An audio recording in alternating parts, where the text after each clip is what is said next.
Olá pessoal, sejam todos muito bem-vindos ao Quero Taxa Opções. Eu sou o Juliano Pinto, criador do canal, e aqui nós falamos de renda passiva, nós falamos de mercado financeiro, nós falamos de ferramentas para alcançarmos a nossa liberdade financeira e principalmente de opções.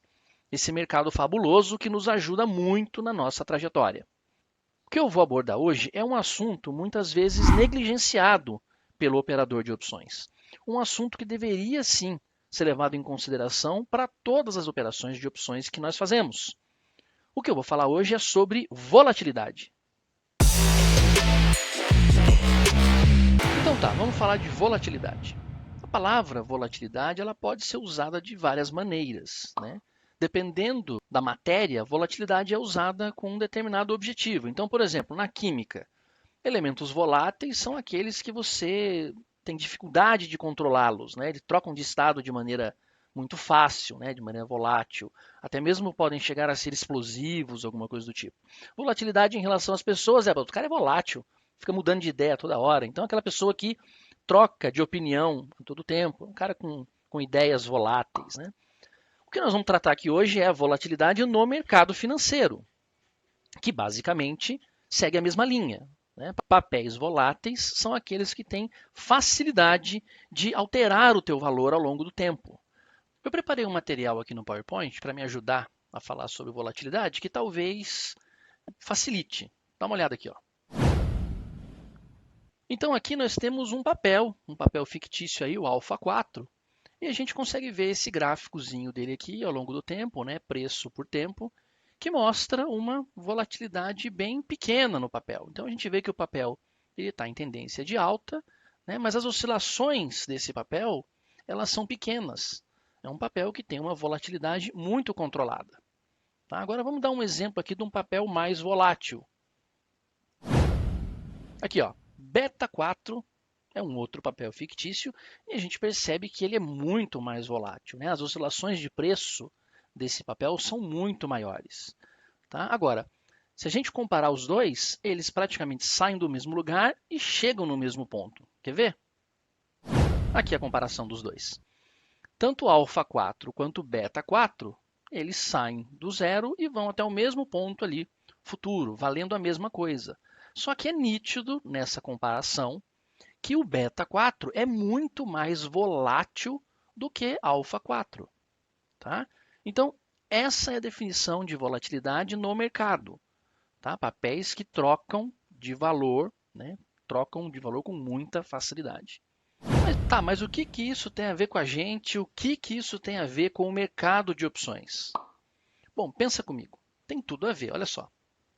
Segue aqui o novelo. As opções, tanto call quanto put, elas só têm função para exercício. Não, mas como assim? Não, pera lá. As opções, se não forem ter utilidade de exercício, qual é o valor delas? Não é zero? Ué, não vira pó? Então, opções são contratos de direitos e deveres com prazo determinado e que têm a única função dar direito de exercício para alguém. Porque se esse direito não existir, elas viram pó. Não é isso que acontece? A gente vende uma put, por exemplo, e aí se aquele strike não vai para dentro do dinheiro, não vira pó, vira zero? Pois é. Então, pensa comigo.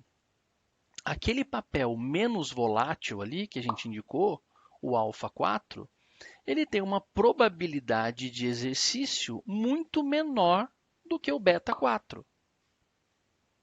E aí, o mercado ele é fantástico na precificação das coisas.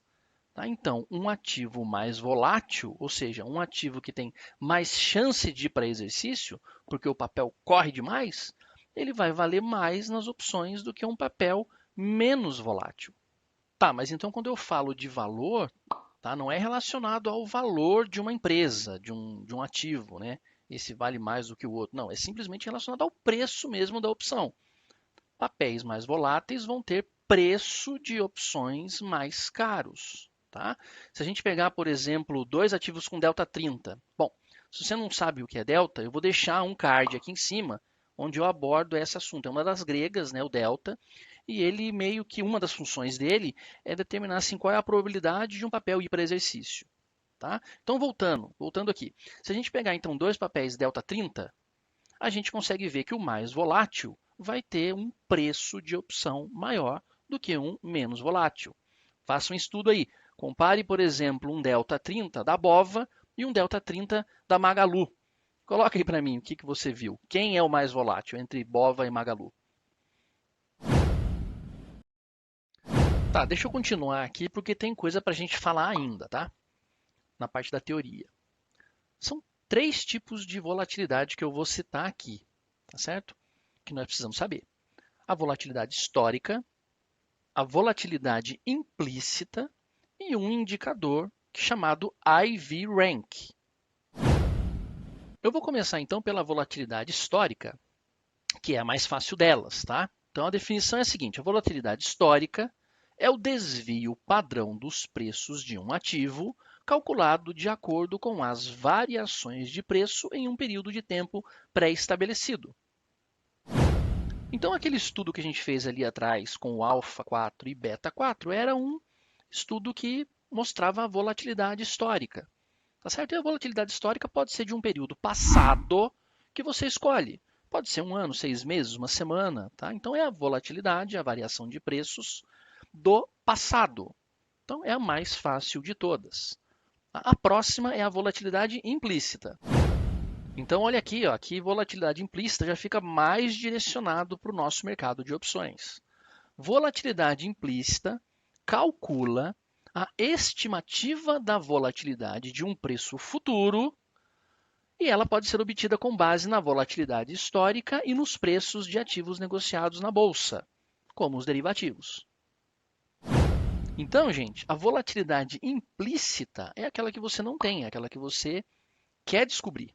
Tá? E aí o modelo de Black-Scholes vem nessa linha, para nos ajudar a descobrir a volatilidade implícita de um ativo. Tá?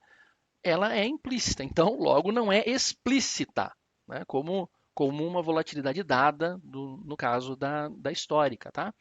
Então, mesmo quando a gente olha esses dados de volatilidade implícita que a gente tem hoje nas plataformas, né, você consegue ver volatilidade implícita no Profit, você consegue ver no Trade, você consegue ver no Opilab. No Opilab nem se fala, né? Que é um camarada FlexScan, né? Esses que são bem direcionados para opções. É muito fácil de você obter a volatilidade implícita, né?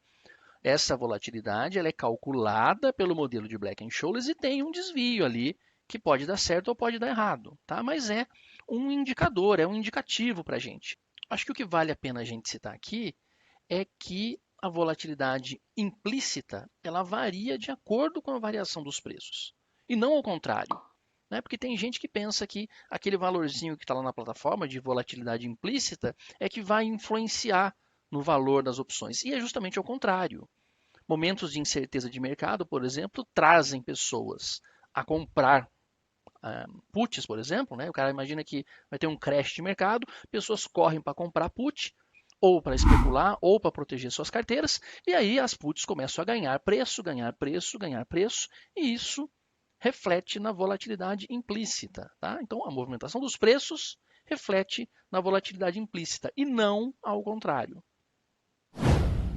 Tá, daí nós chegamos então no terceiro aqui indicador de volatilidade que nós vamos tratar hoje no vídeo, que é o índice de volatilidade, também conhecido por IV Rank.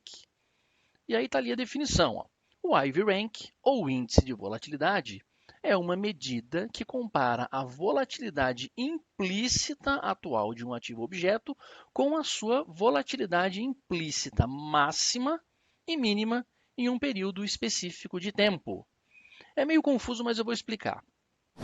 A gente não acabou de tratar aqui que a volatilidade entre ativos é diferente? Eu não acabei de fazer aquele convite ali de comparar a Bova com o Magalu?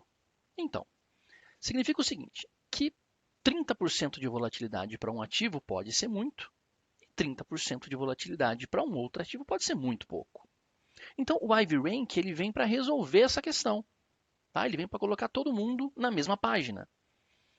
Ele pega num período passado a volatilidade implícita máxima e a volatilidade implícita mínima de um determinado ativo. E aí ele faz um rank. Tá? Então vamos lá. O máximo foi 80%, o mínimo foi 20%.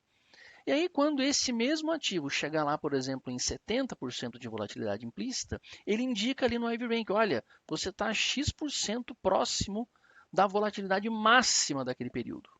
Tá? Então, você consegue saber, né, de acordo com o histórico passado, se aquele ativo está com uma volatilidade alta ou baixa. Tá? Rapaz, então tá. Então, tudo isso que eu falei até agora foi para te preparar para esse momento. Para esse momento que eu vou te perguntar o seguinte: a gente já defendeu a tese e a gente já entendeu que quando a volatilidade está alta, os ativos, né, as opções estão caras. E aí eu te pergunto, quando você tem um ativo caro, você compra ou você vende esse ativo? Você vende, né? E na outra ponta, quando você tem um ativo que está barato, no nosso caso, volatilidades baixas, né, deduzem opções baratas. Quando você tem um ativo barato, você compra ou você vende? Você compra, né? Percebe que nós voltamos lá no primórdio? Tá caro, vende. Tá barato, compra. Poxa, então é para isso? É assim que nós vamos usar a volatilidade? É, é assim que nós vamos usar a volatilidade.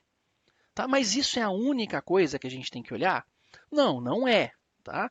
Não pode ser assim, ferro e fogo. E aí eu vou mostrar agora, usando o opções.net, de uma maneira bem clara, por que, que a gente não pode usar apenas a volatilidade. Vamos lá para opções.net?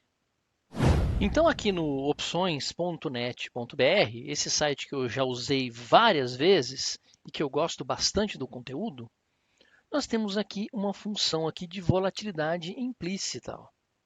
E a gente pode ver aqui o histórico de volatilidade implícita. Vamos dar uma olhada? O que ele traz para a gente aqui? Ó? Essa página exibe o histórico da volatilidade implícita dos principais ativos negociados na B3. E aí tem aqui uma citação aqui interessante. Ó.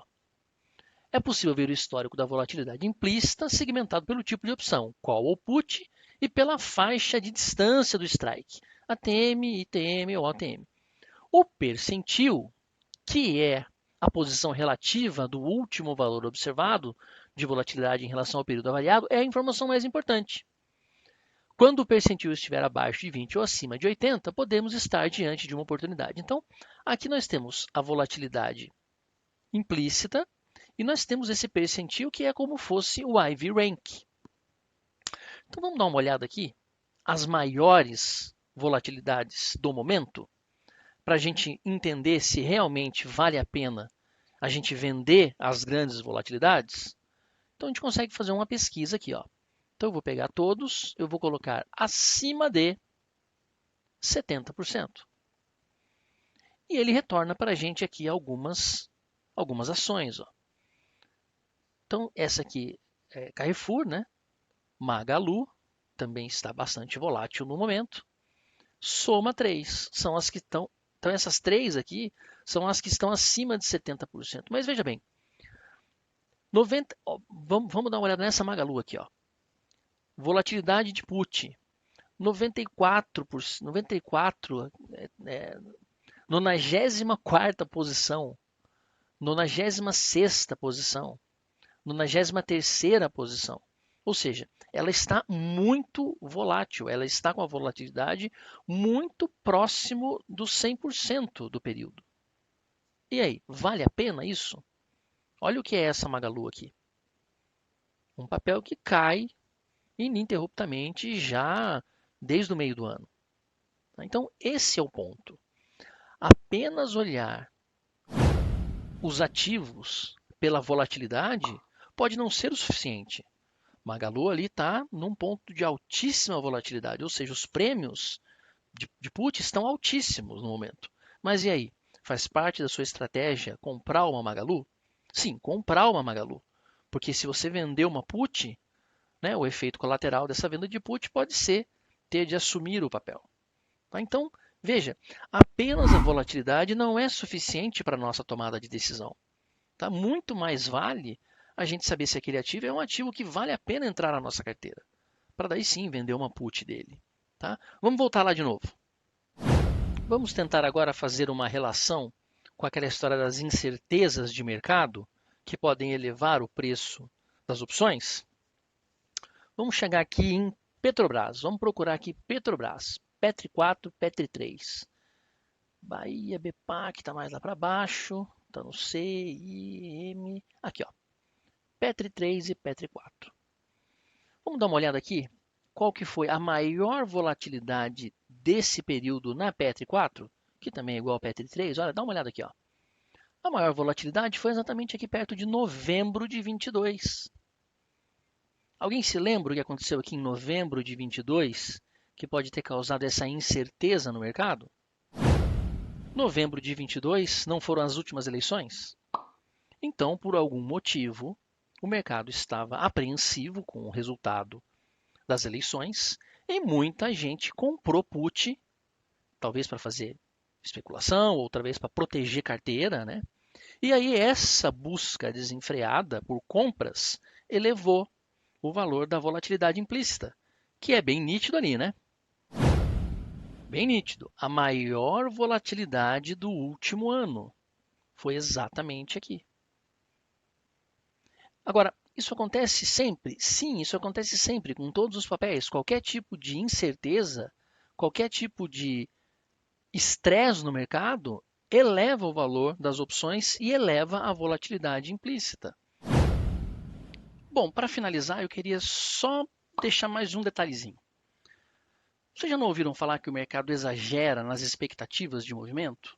Então, assim, vem uma notícia ruim, o mercado acha que vai desabar um monte, acaba que cai um pouco. Vem uma notícia boa, o mercado acha que vai dar aquela explodida para cima sem parar mais, acaba que sobe um pouco. O mercado ele sempre exagera. Então, se pegar a relação entre a volatilidade implícita e a volatilidade histórica, a volatilidade implícita supera a volatilidade histórica muitas vezes, na grande maioria das vezes. E esse é o ponto-chave, é aí que o vendedor de opções leva vantagem, porque ele vende baseado na volatilidade implícita e a volatilidade real, que vai se tornar a volatilidade histórica, não chega naquele valor. As opções acabam virando pó, na grande maioria das vezes. Tá? Então, se você conseguir vincular as coisas, um papel que você gosta numa volatilidade interessante, você tem grande chance de ser vencedor nas opções. Agora, se você tiver num momento como agora, que nós estamos numa volatilidade implícita baixa, você não vai operar? Não, existem maneiras de operar. Né? Você pode escolher, então, operações, né, não de crédito, operações que você vende, mas operações que você tem débito, operações que você paga para montar. Né? Por quê? Porque justamente você está pagando um preço pequeno. Então, talvez seja interessante olhar trava horizontal de linha, olhar operações que você envolve compra de opções mais longas, uma put longa, por exemplo, que você vai montar alguma estrutura para pagá-la ao longo do tempo. Né? Não apenas essa história de pozinho, né? Você comprar uma OTM muito longe, uma longa OTM, para ver se o mercado vai andar para o teu lado. Estou dizendo estratégias mesmo, estratégias de débito que agora, para montar, devem estar mais baratas. Momentos de volatilidade baixa, como nós estamos vivendo nesse momento, né, beneficiam esse tipo de estruturas. Pessoal, era isso que eu tinha para hoje. O vídeo ficou um pouquinho longo, eu sei. Eu gostaria de desejar a todos bons estudos, bons trades, boa sorte e um forte abraço.